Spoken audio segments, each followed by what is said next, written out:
Hi, everybody. Welcome to this Caregiver Coffee. My name is Matthew Estrad. I am a gerontologist in St. Tammany Parish, and I've been partnering with the Council on Aging in St. Tammany for over 10 years. And all of that time as the Caregiver Support Group Facilitator, and for half of that time, bringing you education online like this called Caregiver Coffee. Today, we're going to be talking about vascular dementia. In the last video, if you're watching these in order, we're on the third M, which is mentation. So we've talked about depression, we've talked about delirium. Now we're talking, and we've talked in the last dementia video, we talked about the basics of dementia and Alzheimer's. And in this one, we're talking about vascular dementia. And if we have time, we'll bring in another type of dementia. And if not, we'll do that in the next video.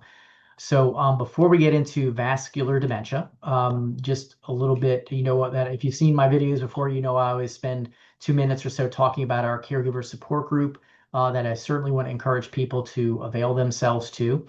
So we meet every Tuesday of the year, basically. And the basic pattern is this: the first Tuesday of the month, we meet at the Slidell Activity Center. And then the second Tuesday, we meet online using the virtual platform Zoom. And in that, you can join us using your landline phone, like a conference call. You can join with your computer. You can join with the smartphone app or the tablet app. And we have people who join in all these different ways at times. So whatever you're more comfortable with. The third Tuesday of the month, we are in person at the Covington Senior Activity Center, and then the fourth Tuesday of the month, and then sometimes the fifth Tuesday, if there's one and it's approved, we'll meet online that fourth Tuesday of the month as well. So if you want to keep up with the support group and find out where we're going to be, when we're going to be there, two recommendations, two in one. Really. So go to coastseniors.org, go to caregiver services, find the support group, and there you'll see a PDF. You'll be able to download a PDF that has the current 2 months, the 2-month calendar that we always have updated. It will tell you where we're going to be. We'll have the dates of 2 months at a time, and then we refresh it every 2 months. And there you'll see the address of where we're going to be and when. And you'll also see, if we happen to be on Zoom, you'll see a link to click on or the phone numbers to call for that. It'll also give you an opportunity, if you want, to join the private email list, really just for the support group, not for all of the co-services, but the support group. And that will get you on an email list. And then every Tuesday, the morning of when we meet, you'll get an email that will remind you to meet us where we're going to be, or a reminder to call in and join us. So I hope that you will consider it. Support groups do amazing things in talking about resources and letting people sort of bring up issues that are happening in hopes of getting some solutions, some ideas from the rest of the group. People only share really what they're comfortable sharing. So you can come and just listen if you want to. If you've been to a support group before and it wasn't for you, I encourage you to try our support group because they vary from place to place, and they each have their own personalities. And if you can't make Tuesdays, let me know. Get in touch with me. I can let you know at other online and some in-person groups in our area that you might be interested in. So with that, let's dive into vascular dementia. And the resources or sources that I'm using are the American Stroke Association, and also we'll get into the National Institute on Aging and their resources on that. So if you saw the previous video on dementia, I'd call it a Dementia 101, where we talked about the overall broad term of dementia, and that dementia, many of the symptoms, they are caused by individual diseases, vascular dementia being one. So even though the word dementia is in vascular dementia, it is something very, very particular, condition that will cause some of these symptoms. Now, from what I talk about, you might hear some overlap. You might sense some overlap from when we talked about in the previous video, that was a lot about Alzheimer's disease. So So yeah, so expect that there's going to be overlap between a lot of these dementia types. So you're not, it should not be unusual, is what I'm trying to say. So this is the American Stroke um, Association. I'll be reading some highlights from their video, and I'll also put the link in the video description. Vascular dementia is commonly associated with left hemisphere stroke, impacting reasoning, planning, judgment, memory, and other thought processes. It is caused by brain damage from impaired blood flow and other conditions that damage the blood vessels and reduce circulation. The onset of vascular dementia depends on the location and size of the damaged brain area. Factors that can increase your heart disease can increase the risk of heart disease and stroke, and also raise your risk of vascular dementia are high blood pressure, high cholesterol, smoking, and elevated blood sugar. And the symptoms, I'm not going to go over the symptoms because we talked about it in the previous video. You've probably seen that, but they do include, I will say they include memory loss, language problems such as aphasia, confusion, paying attention, following a conversation. Can vascular dementia be treated? Controlling the condition that affect the underlying health of the heart and blood vessels can sometimes slow the rate at which vascular dementia progresses and may prevent further decline. What I've seen with vascular dementia that makes it different from Alzheimer's disease is this idea of a stair step. So someone might be at this sort of this plateau of their abilities, and then another stroke may happen and they have a drop off, and then they'll level off for a while, and then there'll be a drop off. So I've heard that about vascular dementia. Depending on your situation, your healthcare professional might prescribe medications that lower your blood pressure, that reduce your cholesterol level, that control your blood sugar if you have diabetes. And some Alzheimer's medications, or ones that have been approved for Alzheimer's, might help.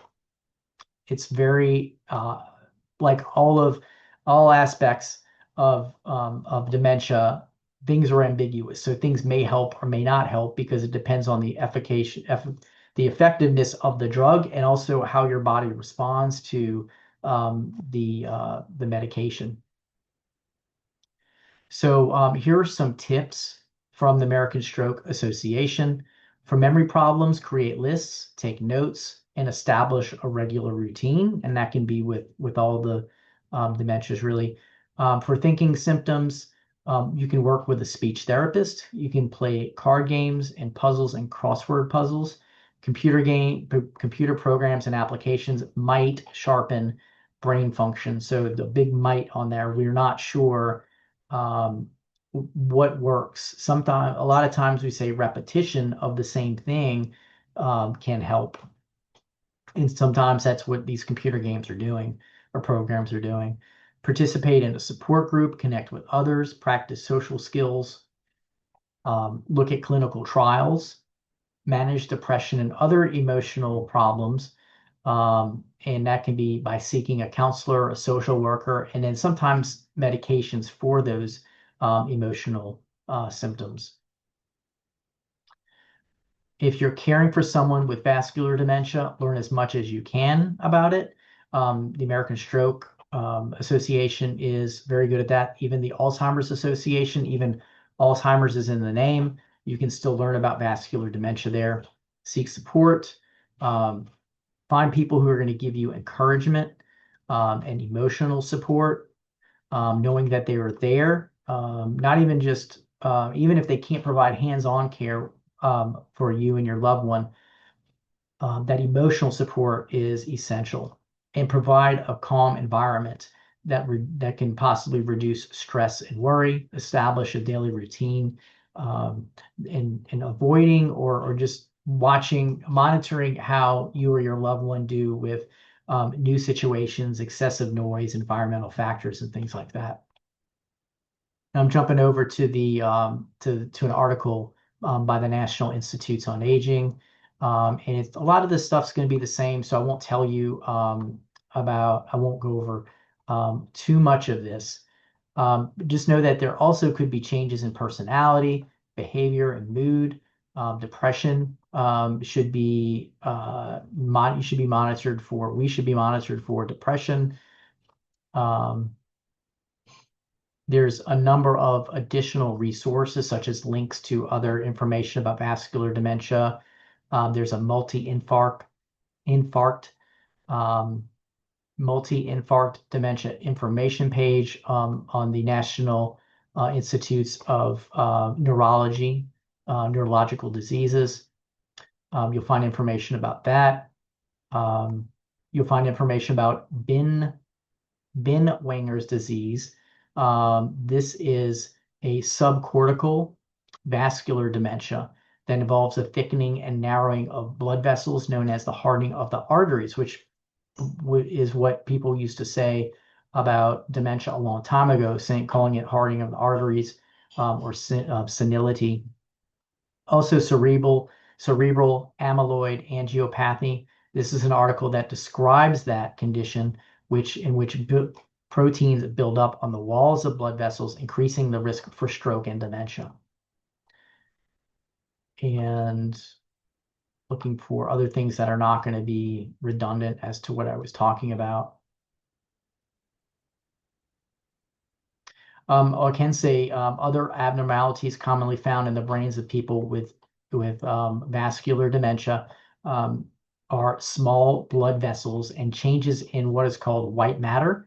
These are the connecting wires of the brain, and they are critical for relaying messages between brain regions. So that white matter, you may have heard that term before and not known what it is.